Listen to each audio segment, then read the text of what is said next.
नमस्कार दोस्तों, आप सुन रहे हैं कथाकुंज एफएम और मैं हूं आपकी दोस्त ऋचा बौंठियाल।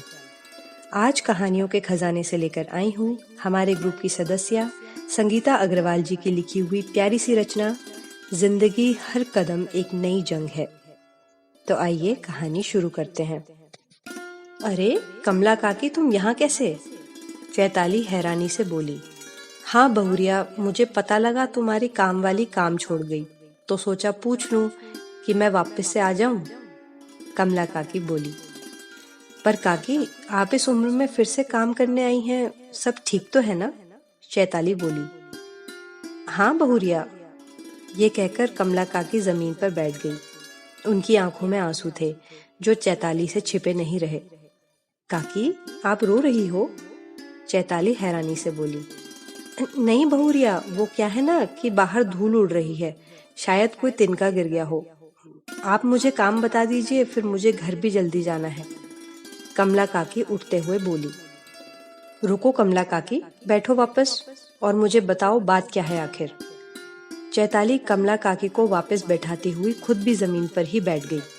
कमला काकी चैताली के यहाँ कई साल से नौकरी करती थी। जब चैताली दुल्हन बन इस घर में आई, उससे पहले से उम्र में काफी बड़ी होने के कारण चैताली के पति, देवर, ननद सब उन्हें काकी बोलते थे। चैताली भी काकी ही बोलने लगी। काकी एक किस्म से घर की सदस्य ही थी। चैताली की सास की विश्वास पात्र थी वो। उनकी मृत्यु के बाद भी काकी चैताली के यहाँ काम करती रहीं।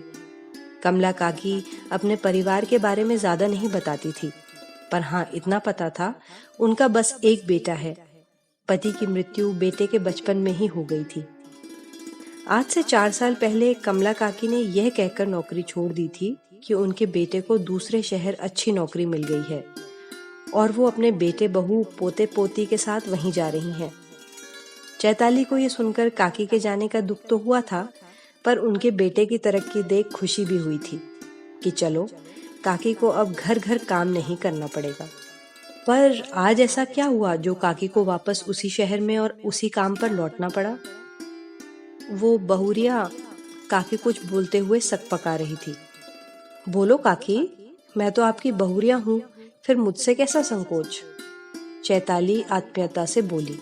बहुरिया, जब हम उस शहर गए बहुत ही खुश थे। हमारे बेटे को इतनी अच्छी नौकरी मिली थी, पर उस शहर ने तो हमारा सब कुछ छीन लिया। शुरू में सब अच्छा रहा, फिर हमारा बेटा शराब का आदी हो गया। रोज पीकर आता, बहू पर हाथ भी उठा देता, बच्चे भी सहमे सहमे रहते। फिर एक दिन, काकी इतना बोल सुबक पड़ी। क्या एक दिन काकी, क्या हुआ था? चैताली अधीरता से बोली। एक दिन वो बहुत पीकर आया और बहू को मारने लगा। मैं बीच में आई तो उसने मुझे कमरे से बाहर निकाल कमरा बंद कर दिया और बहू को बहुत मारा। अगले दिन हम उठे तो हमारी दुनिया उजड़ चुकी थी। बहू अपने कमरे में पंखे से लटकी थी। सारे मोहल्ले को हमारे घर के झगड़ों का पता था तो पुलिस हमारे बेटे को पकड़कर ले गई। बहू ने आत्महत्या की थी, पर उसे उकसाने के जुर्म में बेटे को सजा हो गई। हमने भी अपने बेटे के खिलाफ गवाही दी थी। काकी फफकते हुए बोली। क्या? चैताली हैरान रह गई।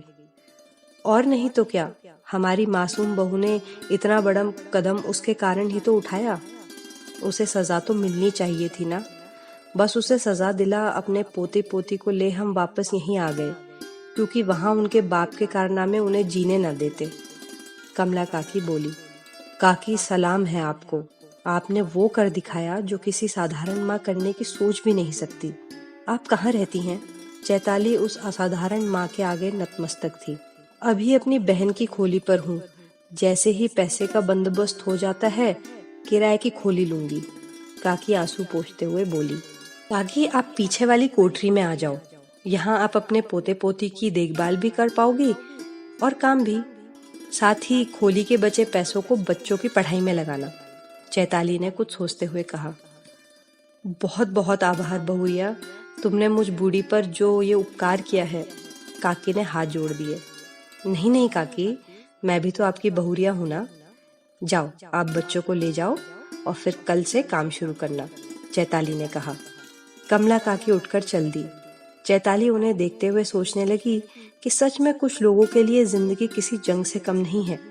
बेचारी काकी ने अपने बेटे को मेहनत करके अपने दम पर पाला। अब बेटे के बच्चों को पालने के लिए भी खुद ही मेहनत करनी पड़ रही है, वो भी इस उम्र में। तो दोस्तों, ये थी आज की सुंदर कहानी। उम्मीद करती हूँ आपको कहानी बहुत पसंद आई होगी। यदि आप चैनल पर नए हैं तो चैनल को सब्सक्राइब करना ना भूलिएगा।